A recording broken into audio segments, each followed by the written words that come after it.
Well, we've seen President Obama hammering Donald Trump over Trump's claim that our electoral system is rigged. Watch this.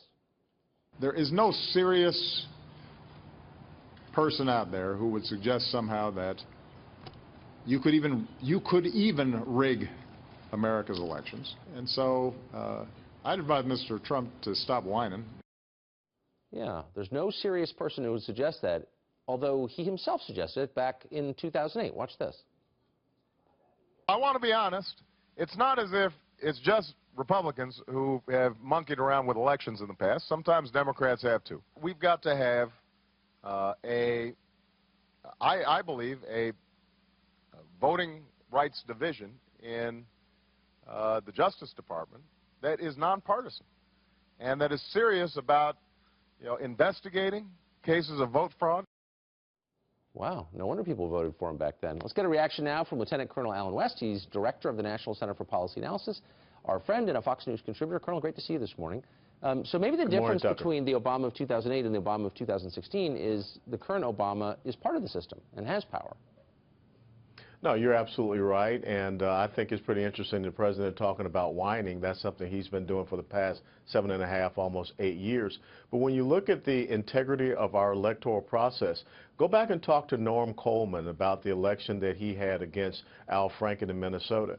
I can give you some pretty specific examples about what happened in St. Lucie County under the supervisor of election, Gertrude Walker, 4 years ago, and then also Palm Beach County with Susan Bucher there. But yet you have not seen any type of investigations what has happened in those cases. So again, this hypocrisy of, election integrity, when it suits them, you hear the Democrats talk about it. But Tucker, you know that to come into that headquarters there at Fox News, you have to show a voter ID. And to get on any airplane, you have to show a picture ID, I'm sorry. So why is it that asking people to show a picture ID to go and vote is such a heinous and racist, proposal? It's beyond me. Of course. But take 3 steps back. I mean, here you have the Democratic Party, which has imported millions and millions of low-skilled labor into the United States, not because it helps us economically. They don't bother to make that case at all because it's not possible to make it, but because they vote Democrat.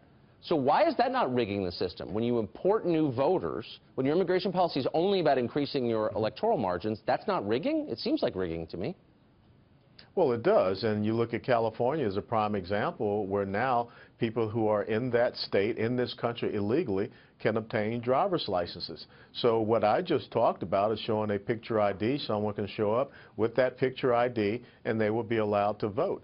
And you know that thanks to WikiLeaks and some of the emails they've released, John Podesta has talked about illegal immigrants having picture ID, driver's licenses, so that they can be able to vote. So there is a question out there about the integrity of our electoral process. And for the first time, we've had a Republican in Donald Trump that has stood up and pushing back against this system and the fraud that is out there from the Democrats. Right. And we've had the video from Project Veritas, who right now is showing that that truly is a case in point. And if it were not, then those 2 individuals on that video, then why did they step down and resign their positions? It does seem like the biggest fraud of all is right in front of our faces. It's not hidden.